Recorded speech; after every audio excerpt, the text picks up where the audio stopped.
Welcome friends, you're watching Animal Encounters. Today, I'll be covering a story of Karens who got brutal revenge from wild animals, beginning with a story of a group of 4 who laughed at and mocked the guide's warning, only to be killed by an 8-foot black mamba. It was the 23rd of September, 2019, at a privately operated wildlife lodge bordering a dry woodland reserve in northeastern South Africa. The lodge grounds sat quiet under the afternoon heat, with thorn trees stretching toward the reserve beyond. Guests moved lazily between the pool deck and the shaded lounge, unaware that something nearby was already searching for shelter from the sun. Brenda Whitfield, 38, arrived with 3 close friends after building a reputation as an outspoken travel reviewer who often criticized local guides whenever she believed their safety rules were exaggerated. Throughout their trip, the group joked that tour operators relied on fear to impress tourists, and they openly mocked warnings they considered unnecessary. More than once, Brenda had reminded the lodge staff that she wrote reviews people actually read and expected to be treated accordingly. I don't know how some people develop this kind of confidence in themselves, thinking they're the only ones who know everything. But in the end, we all know what's going to happen. Lodge staff discovered a large snake moving beneath a stack of wooden crates inside a storage compound and called an independent wildlife handler to remove it safely. The animal had entered the area naturally while searching for shelter from the afternoon heat. After identifying it as a black mamba, the handler immediately cleared the surrounding walkway and established a viewing boundary several yards away. Every guest was instructed to remain behind the marked area while he guided the snake toward an opening leading back into the surrounding bush. Black mambas are among Africa's most dangerous venomous snakes and can exceed 8 feet in length. Despite their reputation, they rarely attack without reason and usually choose to escape whenever a clear path remains available. Most bites occur only after the snake believes it has been cornered or its escape route has been blocked. As the handler carefully encouraged the snake toward the vegetation, most visitors quietly stepped back exactly as instructed. Brenda and her friends did not. Laughing among themselves, they dismissed the warning as overly dramatic. Brenda snapped at the handler that she wasn't paying lodge prices to be told where she could stand, waving her phone to keep filming. Believing the danger had already passed, the group crossed the marked boundary to get a closer look and record better videos of the snake disappearing into the brush. The handler immediately ordered them to stop and tried to move between the group and the vegetation, but they continued edging forward, convinced he was overreacting. Brenda told him she'd be speaking to the lodge manager about his attitude the moment they got back. Instead of disappearing into the bush, the black mamba suddenly turned back. Its escape route had narrowed. The snake raised the front portion of its body, focusing on the movement directly ahead. Only then did the group realize how close they had come, but by that point they were standing inside the only path the animal had been trying to use to escape. Panic spread instantly. As they stumbled backward across the uneven ground, 2 members of the group lost their footing, while another turned and ran directly across the snake's path. The black mamba struck repeatedly before disappearing into the surrounding vegetation. Making jokes about safety, ignoring the warnings, and refusing to listen, even when the danger is obvious. We all know how that usually ends. Lodge staff rushed into the area as emergency procedures were immediately activated. Private medical responders arrived within minutes, but the victim's conditions deteriorated rapidly during transport. Despite intensive treatment, they died before reaching the regional hospital. Wildlife officers later inspected the compound and concluded that the snake had entered the area naturally while seeking shelter. Their investigation found that the encounter escalated only after the established safety boundary had been crossed, leaving the animal with no clear route to escape. The lodge temporarily closed access to the storage compound and installed stronger physical barriers around areas where venomous snakes were occasionally encountered. Staff also revised visitor safety briefings, placing greater emphasis on never crossing designated boundaries during wildlife relocations. On land, ignoring a boundary cost a group their lives. On the water, one woman would make the same mistake, trusting silence for safety. It was the 9th of June, 2016, along a privately operated wildlife tour route beside a slow-moving river in northern Queensland, Australia. The river moved slowly beneath a canopy of mangroves, its surface a dull brown that gave no hint of what lay beneath. Morning mist still clung to the banks as the tour group gathered at the dock, eager for a closer look at one of the region's most feared predators. Cynthia Radford, 44, was traveling with her husband and another couple on a 2-week vacation through the region. A former restaurant owner from Florida, she had a reputation for dismissing local safety advice whenever she found it overly cautious. At the dock, she complained to the booking agent that the tour had better be worth what they paid and told the guide she expected more than the usual tourist package. She had never encountered large crocodiles in their natural habitat. If I were on that boat, I'd listen to the guide, follow the instructions, stay on the boat, enjoy the beauty of the place, and return home safely. But Cynthia didn't.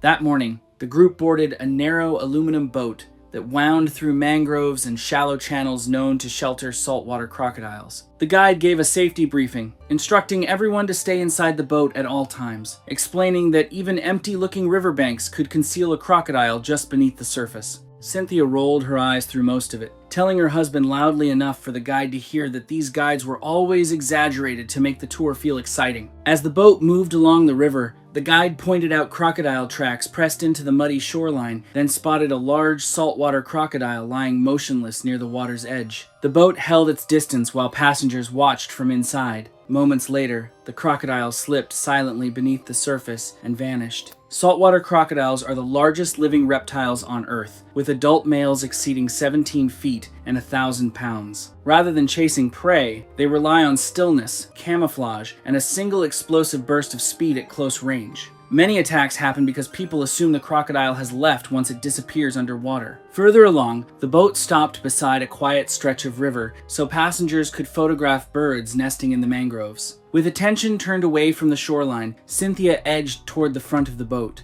Believing the crocodile had swum off, she stepped onto the muddy bank without telling the guide, staying only a short distance away, convinced the earlier warning no longer applied now that nothing was visible. The guide spotted the movement almost immediately and turned the boat back toward the bank, signaling for her to return. She refused, telling him she hadn't paid premium prices to be barked at like a child, and that if he kept lecturing her instead of doing his job, she'd make sure his company heard about it back at the marina. Before she could reach the boat, the water beside her erupted. Just because you can't see an animal with your own eyes doesn't mean it isn't there. The reality was, the crocodile had never left. Hidden in only a few inches of water, it launched from the shallows with almost no warning, striking before Cynthia could react. The force knocked her into the river as it seized her and pulled her toward deeper water. The guide steered the boat clear of the strike zone to keep the other passengers safe before circling back the moment it was possible. Emergency services were contacted and nearby operators rushed to help, but Cynthia's injuries were catastrophic. She was pronounced dead before reaching the nearest regional medical facility. Wildlife officers later confirmed that saltwater crocodiles regularly used that muddy bank as an ambush site. Investigators concluded the attack occurred only after Cynthia left the safety of the boat and entered the animal's strike range, despite clear instructions to stay aboard.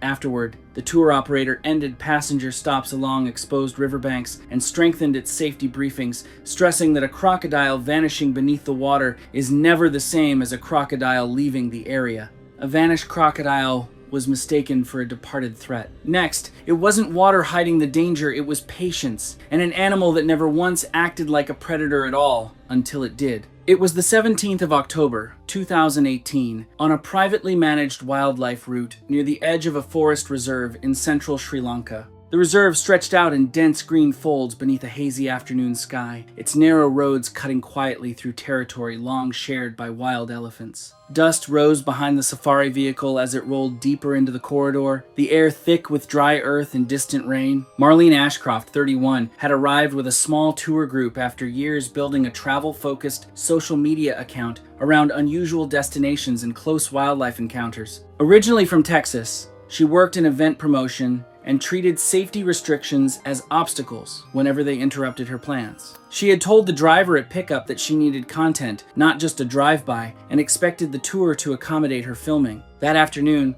the group traveled through a known elephant corridor in an open-sided safari vehicle. The guide explained that wild Asian elephants frequently crossed the narrow roads and that visitors were to stay inside the vehicle at all times, even if an elephant appeared calm or blocked the route. If one stopped on the road, the safest response was to wait until it moved on its own. Late in the afternoon, the vehicle rounded a bend and came upon a large bull elephant feeding beside the track. The animal gradually stepped onto the road, slowing traffic through the reserve. the driver brought the vehicle to a stop at a safe distance and switched off the engine, letting the elephant continue feeding undisturbed. Asian elephants are the largest land mammals in Asia, with adult males weighing 8,000 to 12,000. Although they usually avoid conflict with people, they can turn highly defensive when they feel pressured or sense their personal space is being invaded. Experienced guides watch closely for warning signs such as stiff posture, a raised head, spreading ears, and mock charges before a full attack occurs. Several minutes passed without the elephant moving from the road. As other visitors stayed inside, Marlene grew impatient with the delay. She told the driver sharply that she hadn't paid premium tour rates to sit there and stare at one elephant, adding that she'd leave a review about the wasted time if they didn't move things along. Believing the animal would move if encouraged, she climbed out of the vehicle despite the guide's attempts to stop her. Instead of creating distance, she walked several yards toward the elephant. After every case I've covered, one lesson always stands out. In the wild, the safest distance is the greatest distance. You never know when an animal's mood can change, and that's exactly what happened here. The animal stopped feeding at once. Its body stiffened as it turned toward the movement. It raised its head, spread its ears, and took several deliberate steps forward before pausing again. The driver recognized the warning and tried to reposition the vehicle, but Marlene stayed outside, convinced the elephant would keep backing away. Moments later, it surged forward. The charge covered the distance in only a few seconds. Marlene tried to retreat toward the vehicle, but the elephant reached her first. She suffered catastrophic injuries as it knocked her to the ground before continuing past her toward the roadside vegetation. The driver moved the other passengers to safety while emergency services were contacted. Medical personnel from a nearby rural clinic arrived quickly, but Marlene was pronounced dead at the scene. Wildlife officials later determined the elephant had shown normal behavior throughout. Investigators concluded the confrontation began only after a visitor left the vehicle and entered its comfort zone, ignoring clear safety instructions. Afterward, the safari operator increased the minimum viewing distance around elephants on the roadway and instructed drivers to end stops immediately if a passenger tried to leave during an encounter. The elephant had never blocked the road out of aggression. It had simply been moving through the forest as it always did. The fatal mistake came when one visitor decided that waiting for nature to move at its own pace was no longer acceptable. Impatience with a warning sign cost one traveler her life.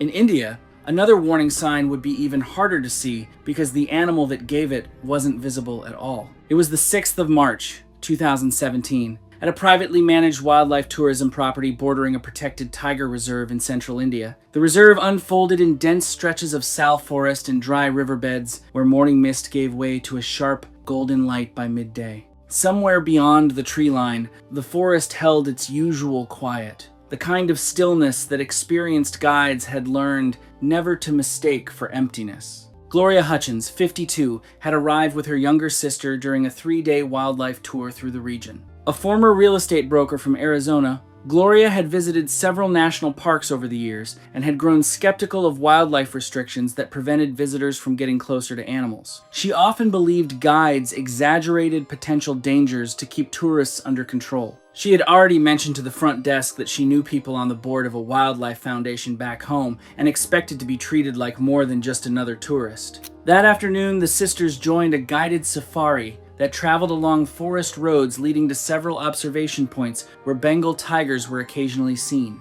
Before the excursion began, the guide explained that fresh tiger activity could require immediate changes to the route and that visitors were never permitted to enter restricted areas on foot under any circumstances. Several hours into the drive, the guide discovered fresh tiger pug marks crossing a narrow dirt road leading toward a nearby waterhole. The tracks were crisp and undisturbed, indicating the tiger had passed through only a short time earlier. Rather than continuing, the guide closed access to the trail and directed the group back toward the safari vehicle, explaining that the tiger could still be resting somewhere nearby in the dense vegetation.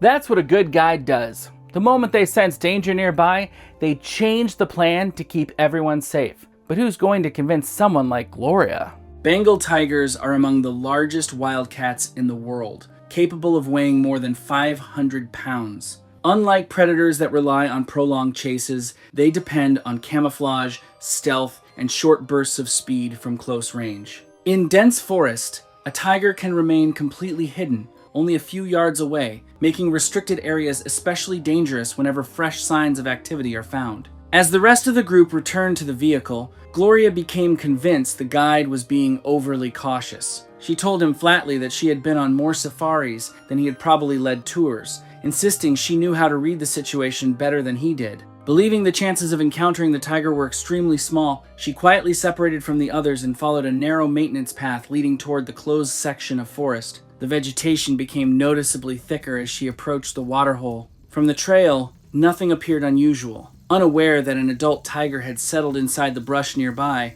Gloria continued walking deeper into the restricted area. She stopped only after reaching the edge of a dense cluster of bushes, attempting to look through the vegetation toward the water. The tiger had been resting less than 20 feet away. Startled by the sudden human presence at such close range, the animal rose from the cover and lunged through the narrow opening before Gloria had time to retreat. The attack was over within seconds.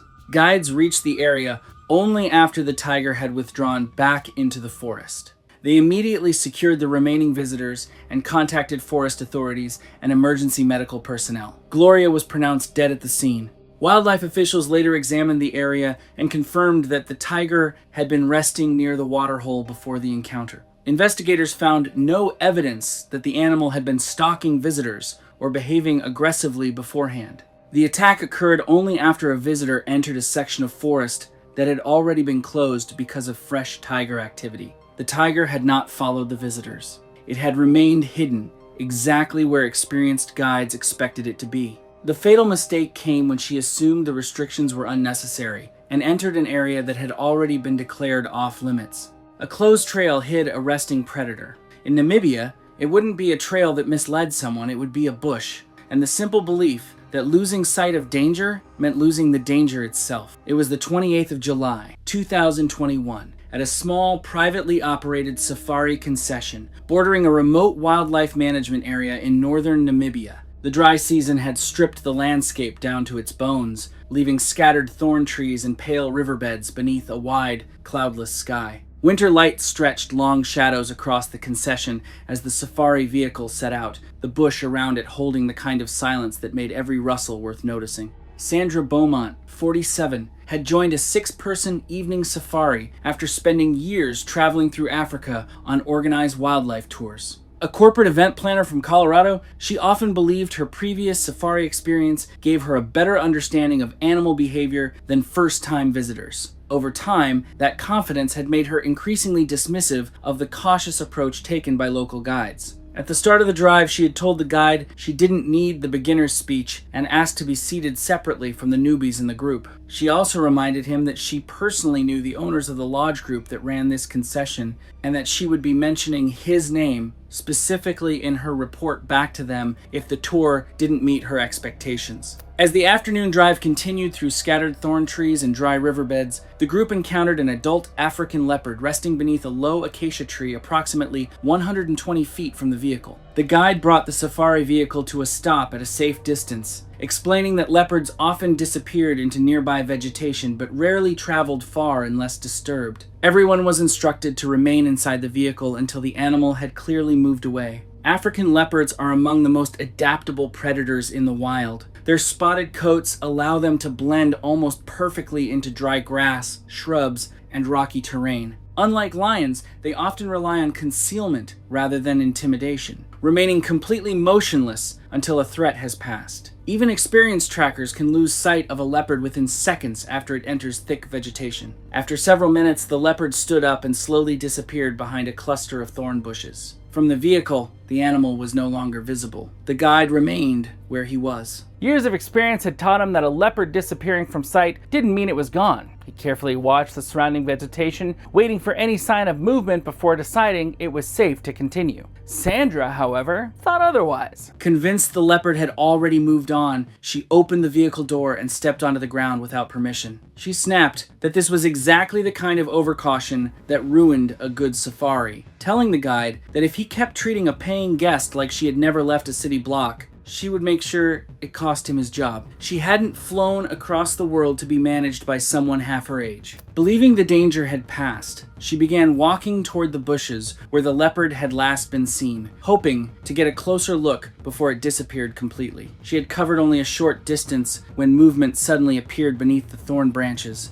The leopard had never left. It had settled only a few yards behind the bushes, remaining perfectly concealed while watching the area. Startled by the unexpected approach, the animal burst from cover and closed the distance before Sandra could return to the vehicle. The attack lasted only seconds. The guide immediately moved the safari vehicle toward the scene while keeping the remaining passengers inside and away from the leopard. By the time nearby safari personnel and emergency responders arrived, Sandra had suffered catastrophic injuries. She was pronounced dead at the scene. Wildlife officers later examined the area and found tracks confirming that the leopard had remained close to its original resting place the entire time. Investigators concluded that the animal had not stalked or pursued the safari group. The encounter became dangerous only after a visitor left the safety of the vehicle and entered the leopard's concealed resting area. Following the incident, the safari operator introduced stricter safety procedures whenever predators disappeared into vegetation.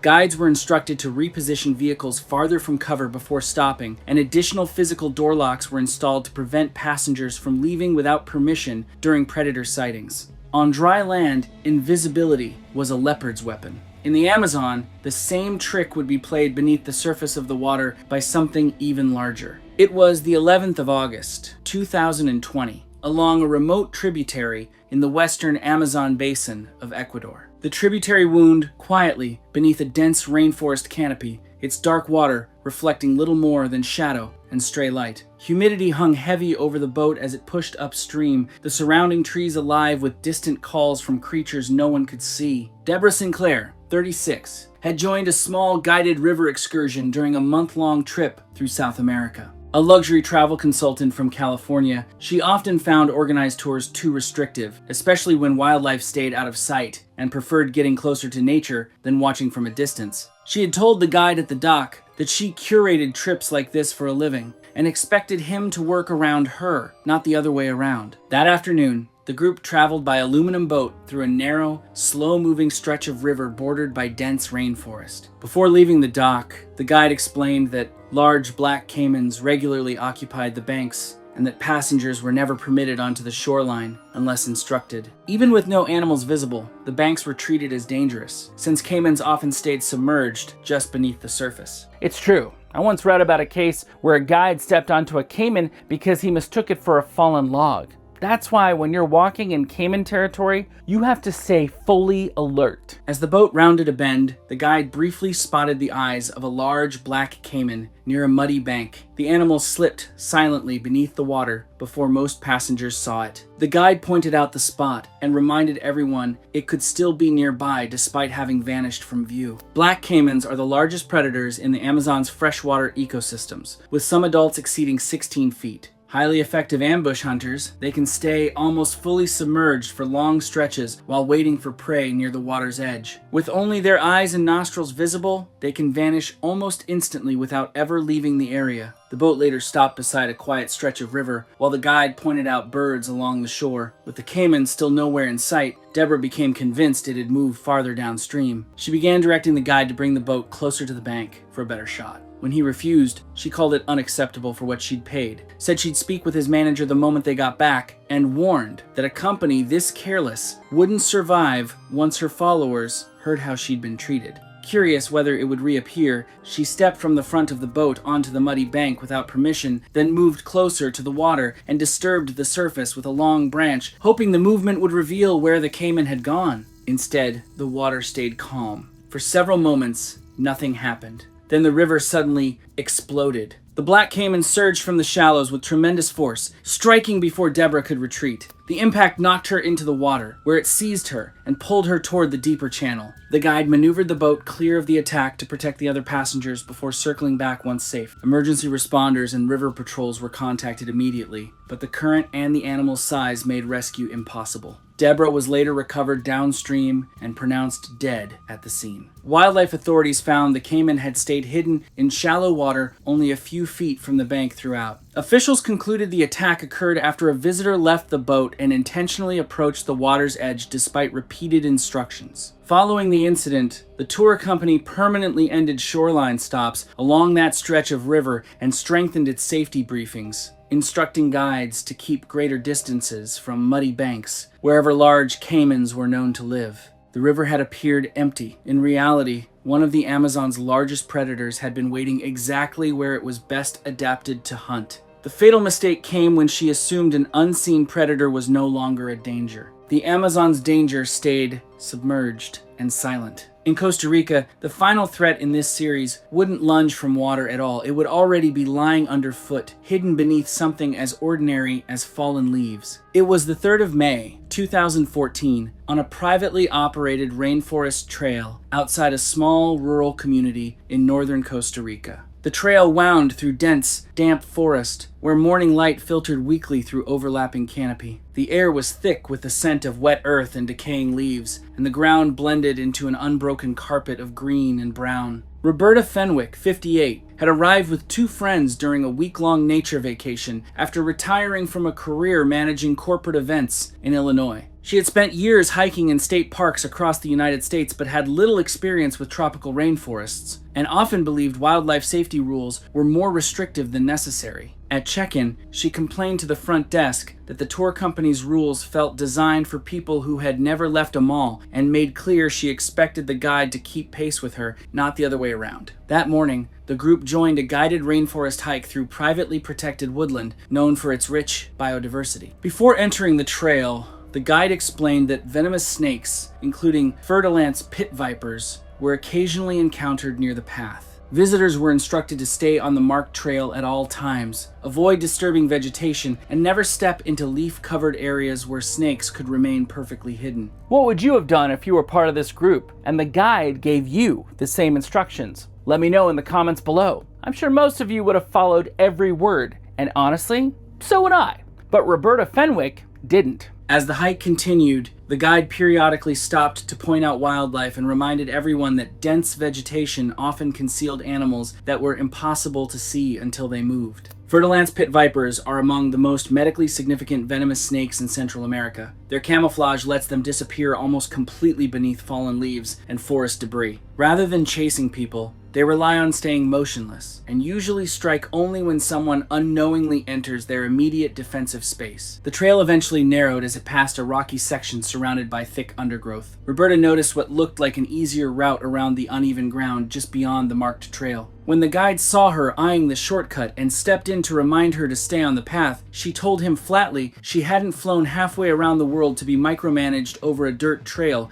and that she'd leave a review naming him personally for treating adults like children. Ignoring his objection, she stepped off the path and walked across the leaf-covered forest floor. Within seconds, the vegetation shifted beneath her feet. A large fer-de-lance had been lying motionless beneath the fallen leaves, completely hidden from view. Startled by the sudden disturbance, the snake struck immediately, biting Roberta on the lower leg before vanishing back into the vegetation. The guide quickly moved the rest of the group away while emergency procedures were initiated. Roberta was carried back toward the trailhead as arrangements were made for rapid medical evacuation. Despite receiving emergency treatment, her condition deteriorated during transport. The venom caused severe systemic complications, and she died later that afternoon at the regional hospital. And that's what can happen when you ignore your guide and the safety instructions in the wild. I'm sure these cases will make you think twice and be much more cautious the next time you plan your wildlife tour. Wildlife authorities later confirmed the snake had been concealed only a short distance from the marked path. Investigators concluded the encounter occurred after Roberta left the route and entered an area where guides had specifically warned snakes could remain hidden beneath the forest floor. Following the incident, the trail operator widened several narrow sections, improved warning signs along high-risk areas, and strengthened pre-hike briefings, emphasizing the importance of staying on marked trails. Roberta had not been searching for a dangerous animal. She simply believed leaving the trail for a few moments carried little risk. But in a rainforest where danger can hide beneath a single layer of leaves, those few steps were enough to turn an ordinary hike into a fatal encounter.